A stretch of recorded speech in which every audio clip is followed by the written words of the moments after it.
Bienvenidos a Cardiopulso Podcast, el espacio donde tu corazón es el verdadero protagonista. Tu guía sonora con la que de una forma clara, cercana y basada en evidencia científica te ayudaremos a cuidarte. Corazón solo hay uno y es para toda la vida.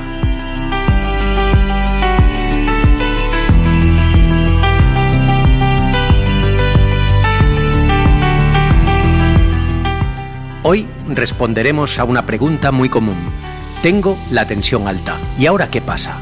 Te contamos qué significan esos números y qué puedes hacer para cuidarte desde hoy mismo.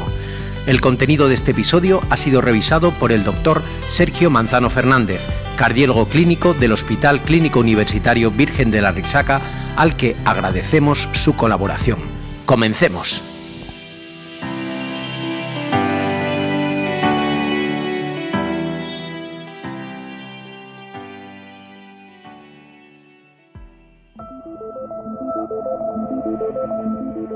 Imagina la escena, una revisión rutinaria, una consulta cualquiera y de repente la frase: tiene la tensión un poco alta. Para muchísima gente, ahí empiezan a sonar las alarmas. Y la primera pregunta es casi universal. ¿Y ahora qué? ¿Es grave? Y es una reacción totalmente comprensible, porque la hipertensión tiene esa fama de ser algo serio.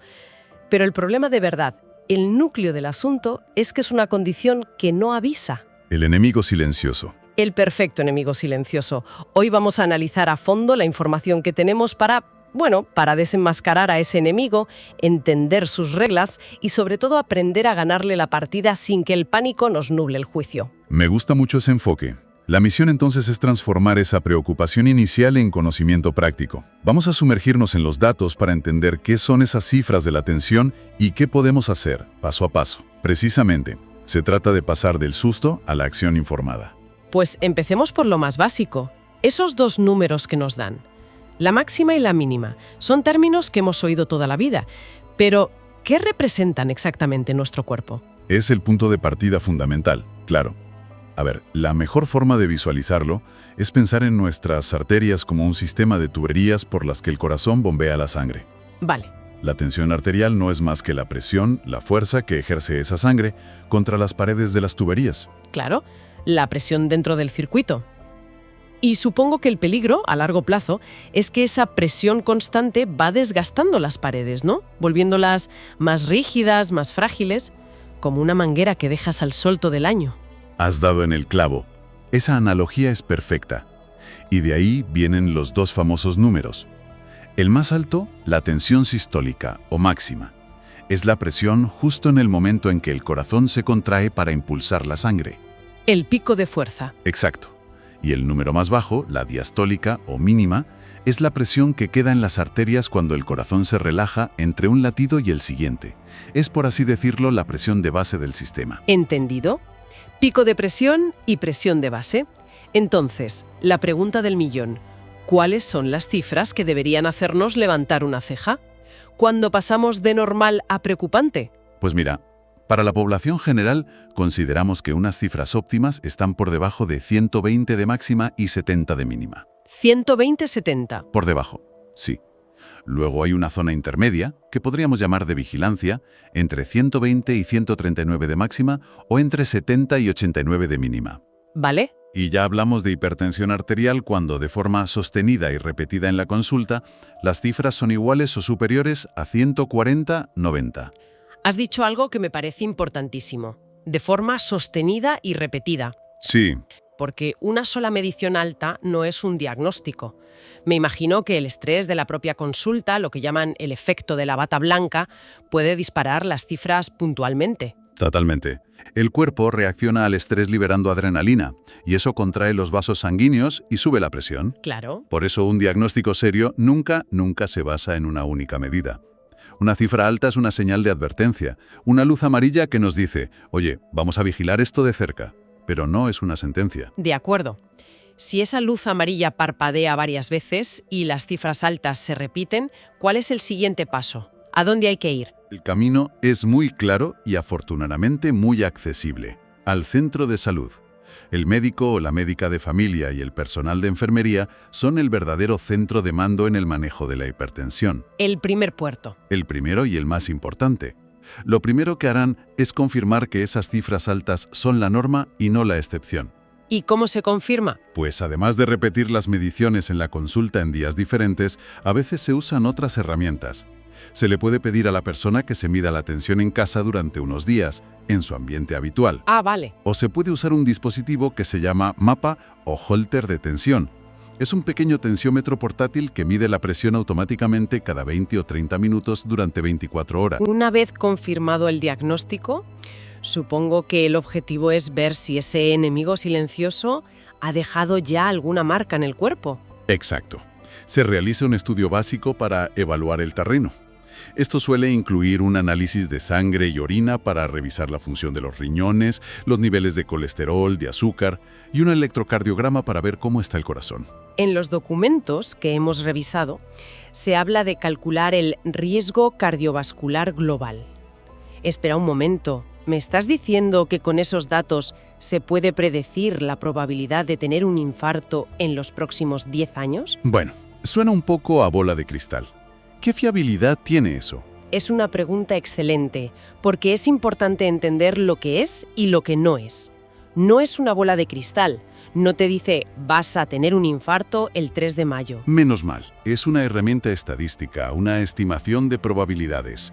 Combina la tensión, el colesterol, la edad, si la persona fuma, si tiene diabetes, y calcula el riesgo en un porcentaje. ¿Y eso? ¿Para qué sirve?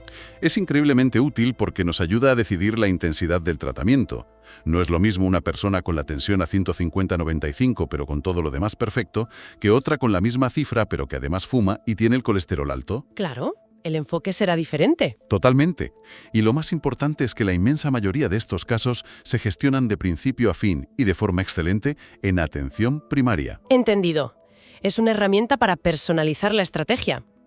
Ahora bien, antes de saltar a la idea de las pastillas, que sé que a mucha gente le genera respeto, vamos a lo que está en nuestras manos. ¿Cuáles son las armas más potentes que tenemos para empezar a luchar hoy mismo? Aquí llegamos al pilar sobre el que se construye todo lo demás, el estilo de vida. Y ojo, no es un complemento, es la base del tratamiento. La base. La base. Y el primer frente de batalla es la alimentación. En concreto, la sal. La famosa recomendación de comer bajo en sal. Sí, pero hay que ir un paso más allá. El verdadero problema no suele ser el salero de la mesa. ¿Ah, no? Que va. La mayor parte de la sal que ingerimos está oculta en alimentos procesados. Hablamos de embutidos, quesos curados, platos precocinados, sopas de sobre, salsas comerciales. Incluso el pan de molde. Hasta el pan de molde. Reducir el consumo de estos productos tiene un impacto directo. ¿Y por qué la sal es tan perjudicial? ¿Cuál es el mecanismo? Es pura física. La sal hace que el cuerpo retenga líquidos. Más líquido en el torrente sanguíneo significa más volumen dentro de las mismas tuberías, las arterias. Y a más volumen, Más presión. Es así de simple. Por eso, además de quitar sal, la estrategia es potenciar alimentos que ayudan al sistema. Frutas, verduras, legumbres, pescado. La famosa dieta mediterránea es un plan perfecto. Y, por supuesto, controlar el peso. Cada kilo que se pierde es un alivio directo para el corazón y las arterias. entendido. La dieta es la primera línea. La segunda, imagino, es el movimiento. Indispensable. El objetivo es conseguir unos 30 minutos de actividad física moderada. ¿Moderada? ¿Qué es moderada? Pues como caminar a paso ligero, nadar, ir en bici o incluso bailar, la mayoría de los días de la semana. No se trata de convertirse en atleta de élite, sino de combatir el sedentarismo. El ejercicio ayuda a que el corazón sea más eficiente y a que las arterias sean más flexibles. Y luego están los dos grandes saboteadores. Efectivamente. El tabaco y el alcohol. No fumar es posiblemente la mejor decisión individual para la salud del corazón. Y el alcohol siempre con muchísima moderación. O mejor, evitarlo. Entiendo. El estilo de vida es nuestra primera y más potente herramienta. Pero seamos realistas, a veces no es suficiente. Y creo que para mucha gente, el momento en el que el médico dice «vamos a necesitar una pastilla», se vive casi como una derrota personal. ¿Qué hay de cierto en ese miedo? Es una percepción muy común y es fundamental abordarla.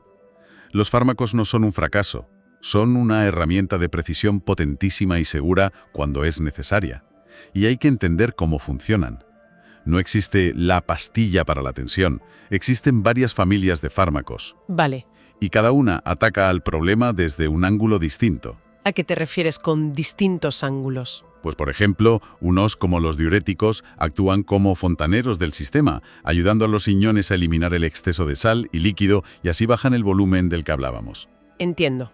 Otros, como los llamados SIECA, actúan como relajantes de las propias tumerías, o sea, dilatan las arterias para que la sangre fluya con menos resistencia.